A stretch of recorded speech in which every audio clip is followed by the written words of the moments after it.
In the grand halls of Meridian Palace, where whispers carried more weight than gold and silence often spoke louder than words, an 8-year-old prince was about to shatter centuries of royal protocol with a single, innocent question. What Prince Alexander discovered about his stepmother's secret would not only shock the royal guards, but change the entire kingdom's understanding of courage, truth, and what it truly means to be royal.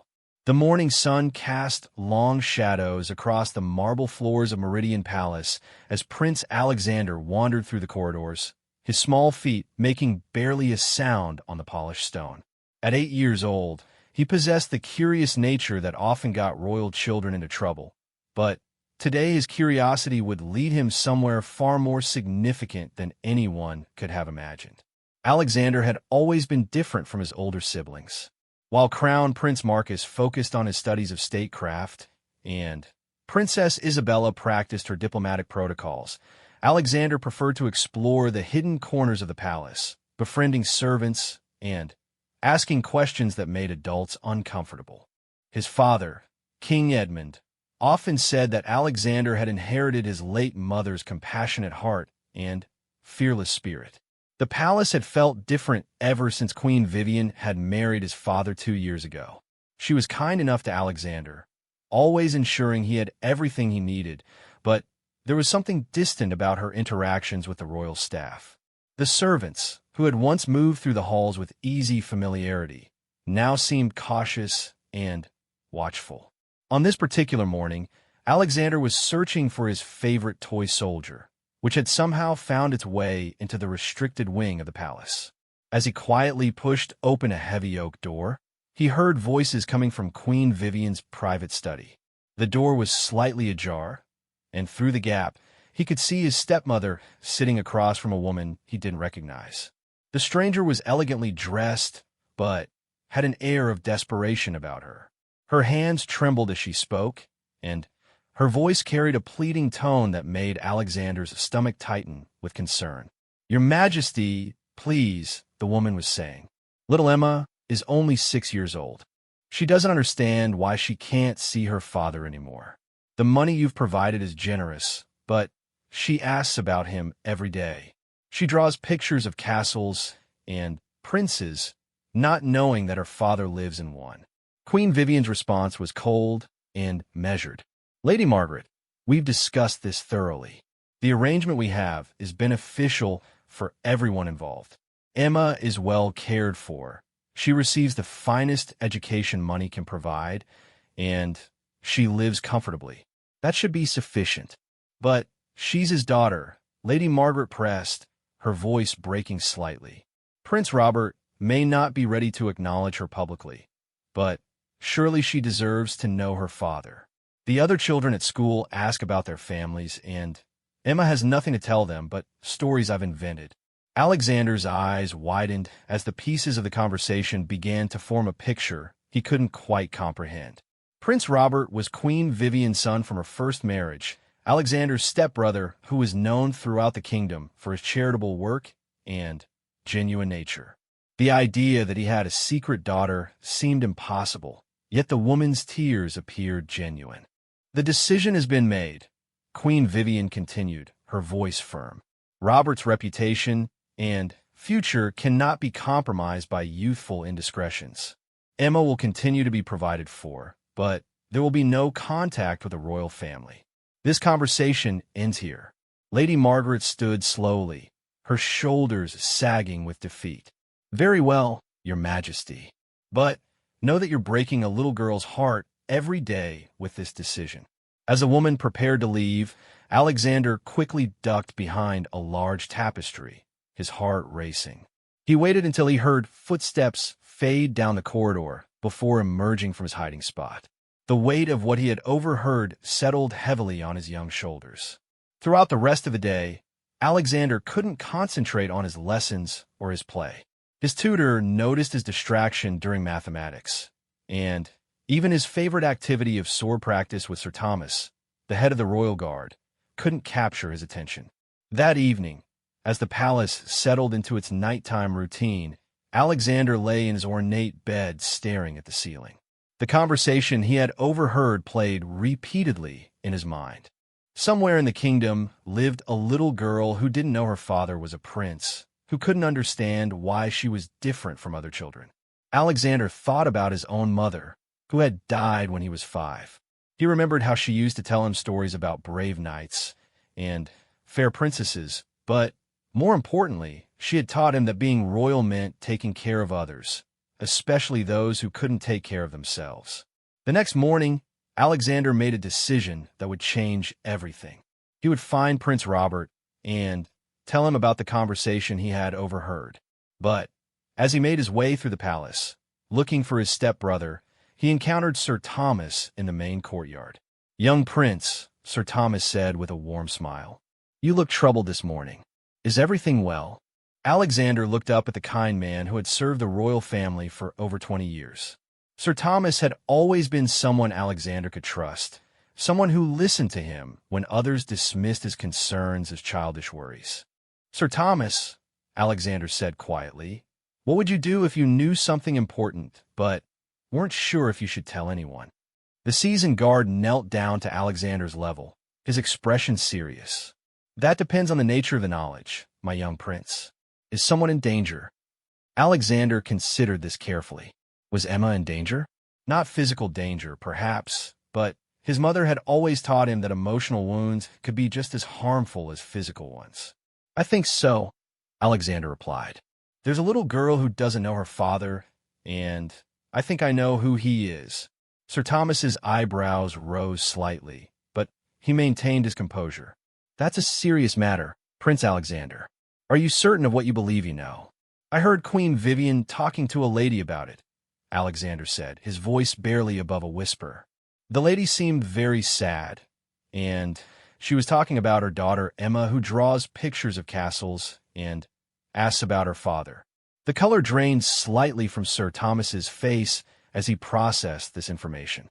He had been with the royal family long enough to understand the implications of what the young prince was suggesting.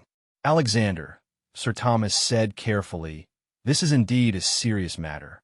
But before we proceed, I need you to understand something very important. Sometimes adults make difficult decisions for reasons that children might not understand. Are you prepared for the possibility that this situation is more complicated than it appears?" Alexander nodded solemnly. "My mother always said that doing the right thing isn't always easy, but it's always right." Sir Thomas stood slowly, his mind racing with the potential consequences of what he had just learned. He had always prided himself on his loyalty to the crown, but that loyalty extended to all members of the royal family, including those who might not be officially recognized. "Very well, young prince," he said finally, "but we must be very careful about how we proceed. This information could have significant consequences for many people." As they stood in the courtyard, neither of them realized that Queen Vivian was watching from her window high above, having witnessed their entire conversation. Her face was a mask of controlled concern as she processed the implications of what she had observed. The wheels of palace intrigue had begun to turn, and at the center of it all was a curious 8-year-old prince who believed that truth and justice mattered more than royal protocol. The afternoon sun filtered through the stained glass windows of the palace chapel as Alexander knelt beside Sir Thomas, both of them supposedly in prayer, but actually deep in whispered conversation. The chapel had always been Alexander's sanctuary, a place where his mother used to bring him to find peace and clarity. "We need to be absolutely certain before we take any action," Sir Thomas murmured, his eyes focused on the ornate altar ahead. "Making accusations without proof could destroy innocent lives and create a scandal that would rock the kingdom." Alexander nodded, understanding the gravity of the situation despite his young age. "But what about Emma? Every day we wait is another day she doesn't know her father." Over the past 3 days, Sir Thomas had conducted discreet inquiries among the palace staff.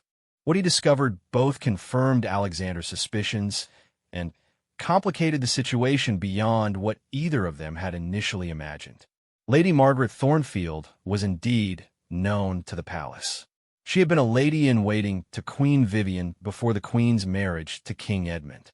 6 years ago, she had left her position suddenly, citing personal reasons, and had moved to a small estate on the outskirts of the kingdom. Prince Robert, who was 16 at the time, had been known to have a fondness for Lady Margaret, though their relationship had been considered innocent by most observers. "There's something else you need to know," Sir Thomas continued quietly. "Prince Robert has been asking questions about making charitable contributions to children's education funds. He specifically mentioned wanting to help children who grow up without knowing their fathers. The timing is suspicious." Alexander's eyes widened. "You think he knows?" "I think he suspects," Sir Thomas replied. "But suspicion and knowledge are different things. The question is whether we should approach him directly or continue gathering information." Their conversation was interrupted by the arrival of Prince Robert himself. At 22, he cut an impressive figure as he entered the chapel, his dark hair catching the colored light from the windows.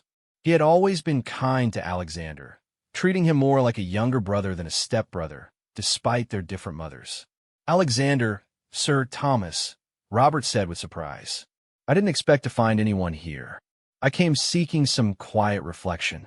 Sir Thomas exchanged a meaningful look with Alexander before standing. "Actually, Your Highness, perhaps this is Providence. Prince Alexander has something he wishes to discuss with you, and I believe it may be related to the matters that have been weighing on your own mind." Robert's expression grew serious as he took in the formal tone of Sir Thomas's words. "What kind of matters?" Alexander stood as well, his small hands clasped tightly in front of him.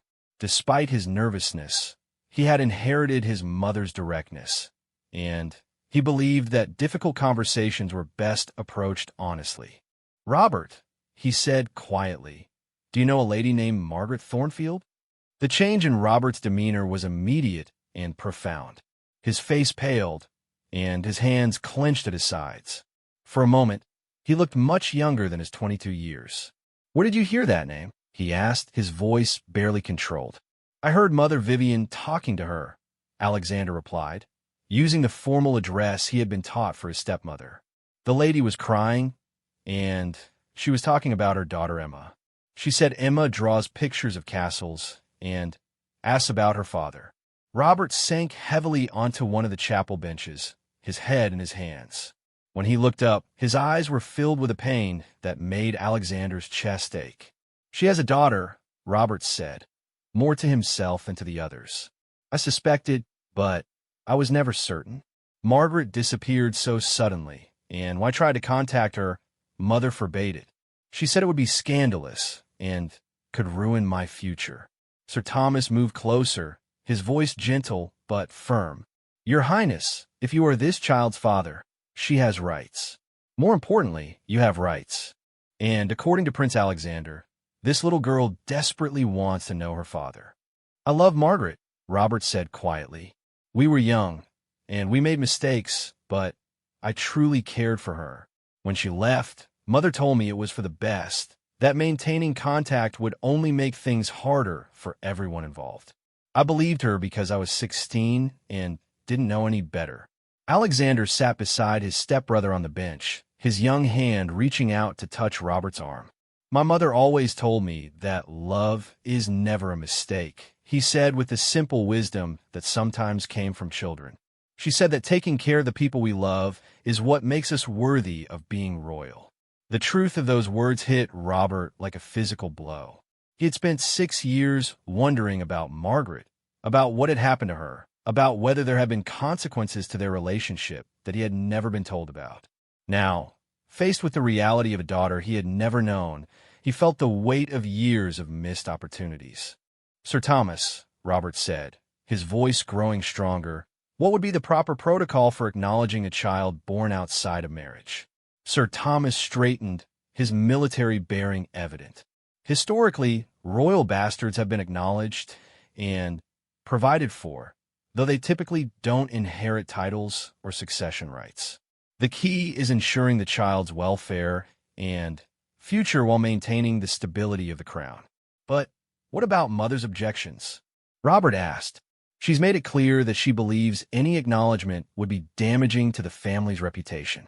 It was Alexander who answered, his young voice clear and certain. "Prince Robert, do you want to meet your daughter?" The simplicity of the question cut through all the political considerations and royal protocols. Robert looked at the 8-year-old boy who had brought this truth to light, and he saw in Alexander's earnest face a reflection of the courage and moral clarity that had been lacking in his own life. "More than anything," Robert admitted. "Then, that's what matters," Alexander said. "Everything else can be figured out later." As the three of them sat in the peaceful chapel, they began to plan their next steps. Unknown to them, Queen Vivian had been growing increasingly suspicious of Alexander's behavior over the past few days. She had noticed his whispered conversations with Sir Thomas and had begun to worry that her carefully constructed arrangements might be unraveling. That evening, as the royal family gathered for dinner, Queen Vivian watched Alexander carefully. The boy seemed different lately, more serious and thoughtful than usual. When King Edmund asked about his day, Alexander's responses were measured and careful, lacking his usual enthusiastic chatter about his adventures and discoveries. "Alexander seems quite mature lately," Queen Vivian commented to her husband as they retired to their private chambers. "Perhaps he's finally growing out of his childish curiosity about palace affairs." King Edmund, a man who had learned to read between the lines during his years as monarch, noticed the subtle tension in his wife's voice. "Alexander has always been perceptive beyond his years," he replied carefully. "It's one of the qualities I most admired in his mother." The mention of Alexander's mother brought a slight tightening around Queen Vivian's eyes. She had always been aware that she was following in the footsteps of a beloved queen, and the comparison was not always favorable. Meanwhile, in the servants' quarters, word was beginning to spread about Prince Alexander's recent conversations with Sir Thomas. The palace staff, who had long suspected that there were secrets being kept about Prince Robert's past, began to piece together fragments of information they had observed over the years. As the palace settled into its nighttime routine, for different groups of people lay awake thinking about the same situation. Alexander, filled with determination to help unite a father and daughter, Sir Thomas, weighing his loyalty to the crown against his sense of justice. Prince Robert, finally, allowing himself to hope that he might meet his child, and Queen Vivian, planning how to prevent a scandal that could upset the carefully balanced world she had worked so hard to create. The stage was set for a confrontation that would test not only the bonds of family loyalty, but the very definition of what it meant to serve the crown with honor. The morning of the kingdom's annual charity foundation ceremony dawned crisp and clear, with the autumn sun casting golden light across the palace grounds. It was meant to be a celebration of the royal family's commitment to helping disadvantaged children throughout the realm, but for Alexander, it represented something far more significant, an opportunity to bring truth to light in the most public way possible. For the past week, Alexander, Sir Thomas, and Prince Robert had been carefully planning their approach. They had decided that the charity ceremony, with its focus on children's welfare, would provide the perfect backdrop for addressing Emma's situation. What they hadn't anticipated was Queen Vivian's growing awareness of their activities. As the royal family prepared for the ceremony, Queen Vivian made one final attempt to control the narrative that she sensed was slipping from her grasp. She requested a private meeting with King Edmund in his study, her manner serious and concerned. "Edmund," she began carefully, "I've become aware of some disturbing rumors that could potentially damage our family's reputation and, more importantly, the stability of the crown." King Edmund looked up from a speech he was reviewing, his expression attentive but neutral. Throughout their marriage, he had learned to listen carefully to his wife's concerns while maintaining his own judgment about palace affairs. "What kind of rumors?" he asked. "It appears that Robert may have had an inappropriate relationship several years ago that resulted in complications we never addressed," Queen Vivian said, choosing her words with diplomatic precision. "Young Alexander has somehow become involved, and I'm concerned that his innocent curiosity might lead to a very public scandal." The king set down his speech, his full attention now focused on his wife. "Are you saying that Robert has a child we don't know about?" I'm saying that there are claims being made that could be very damaging if not handled properly, Queen Vivian replied. I've tried to protect Robert and our family from this situation, but I fear that recent developments may force our hand. King Edmund was quiet for a long moment, processing this information. As a father, his immediate concern was for all of his children, including Robert. As a king, he understood the potential implications for the crown. But as a man who had learned wisdom through years of leadership, he also recognized that some problems couldn't be solved through avoidance. Have you spoken to Robert about this? He asked. I've protected him from these complications for years, Queen Vivian said. But if action must be taken, it should be done quietly and with careful consideration of all the consequences. What Queen Vivian didn't know was that her conversation with the king was being overheard by Alexander, who had come to return a book to his father's study. Hidden behind the partially open door, the young prince listened with growing understanding of the full scope of the situation. As the royal family gathered in the palace courtyard for the procession to the ceremony, Alexander made a decision that would later be remembered as either the most courageous or the most reckless act in the kingdom's recent history. The Charity Foundation ceremony was held in the palace's Great Hall, with hundreds of nobles, diplomats, and citizens in attendance. The event was designed to showcase the royal family's commitment to children's welfare, with Prince Robert scheduled to give a speech about the importance of ensuring that every child in the kingdom had access to education and opportunity. As Prince Robert took the podium, Alexander noticed a familiar figure in the crowd. Lady Margaret Thornfield stood near the back of the hall, her presence clearly unexpected by Queen Vivian, whose face had gone pale upon seeing her former lady-in-waiting. But it was the small girl beside Lady Margaret who captured Alexander's attention completely. Emma Thornfield was indeed 6 years old, with dark hair that curled slightly at the edges and eyes that held an unmistakable resemblance to Prince Robert's.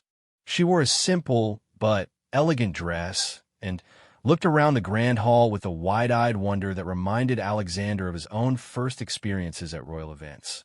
Prince Robert had begun his prepared speech about children's education, but Alexander could see that his stepbrother had also noticed Lady Margaret and Emma in the crowd.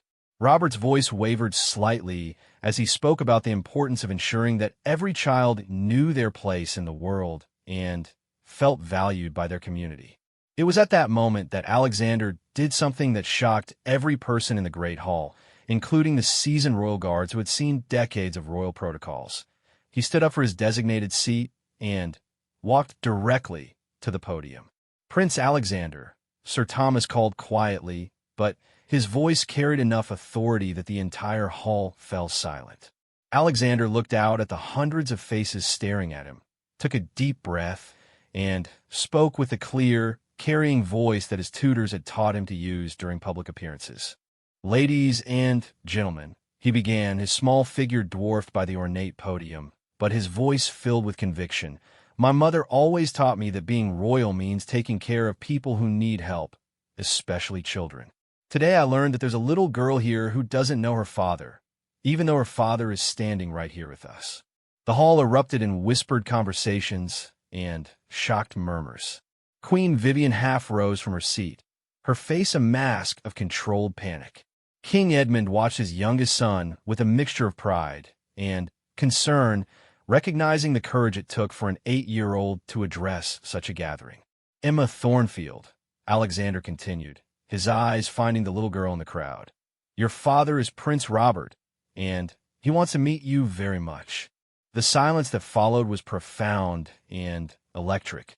Every eye in the hall turned to Prince Robert, who stood frozen at the podium, his prepared speech forgotten.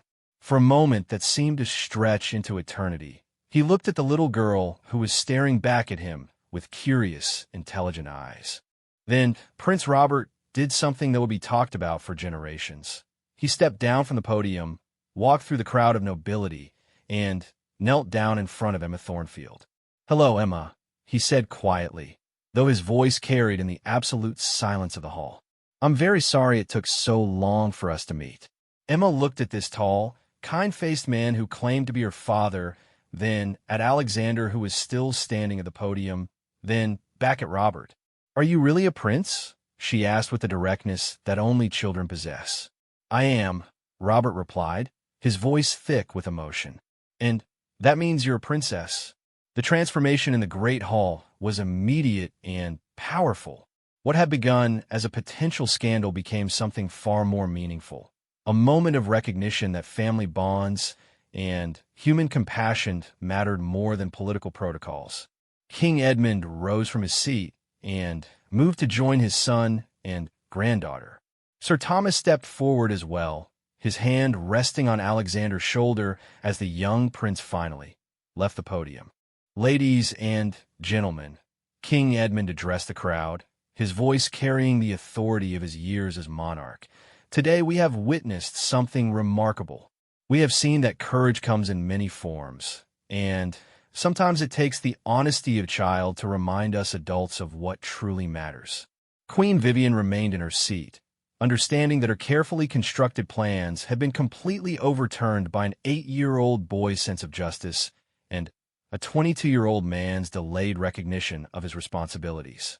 As the ceremony concluded and the crowds dispersed, the royal family gathered privately in the palace gardens. Emma sat on Prince Robert's lap while Alexander explained to her about castles and royal duties and all the things he had learned about being part of a royal family. "Alexander," King Edmund said to his youngest son, "what you did today was either very brave or very foolish. I haven't decided which. Can it be both?" Alexander asked with the wisdom that had guided his actions throughout this entire situation. Looking at his son, at Robert with his newly acknowledged daughter, and at the complicated but ultimately loving family they had become, King Edmund smiled. "Yes," he said, "I believe it can be both." In the months that followed, Emma would officially be recognized as Prince Robert's daughter and given a place in the royal household. She would grow up knowing her father and learning about both her noble heritage and her responsibility to help others. Lady Margaret would return to court as a respected member of the royal household. Her years of exile finally ended. Queen Vivian would eventually come to understand that her attempts to protect the family through secrecy had actually put them at greater risk than the truth ever could have. She would learn to accept Emma as part of their extended family, and would even come to appreciate the young girl's spirited nature. But perhaps most importantly, the kingdom would remember the day when an 8-year-old prince taught them all that courage, truth, and love were more valuable than any protocol or political consideration. Alexander's bold action in the Great Hall would become a story passed down through generations, a reminder that sometimes the most powerful voice in a room belongs to the smallest person who chooses to speak the truth. As the sun set over Meridian Palace that evening, Alexander looked out his bedroom window at the gardens where Emma was playing with her father and felt the deep satisfaction that comes from doing the right thing, regardless of the consequences. His mother had taught him that being royal meant taking care of others, and today he had learned that sometimes taking care of others meant being brave enough to speak the truth, even when it made powerful people uncomfortable. The palace guards, who had witnessed the entire extraordinary day, would later tell the story of how a young prince's courage changed everything, proving that honor and integrity were more important than any crown or title. And in the Great Hall, where portraits of past monarchs looked down from the walls, a new story had been added to the kingdom's history. The day when truth triumphed over protocol, and a family was made whole again by the fearless honesty of a child.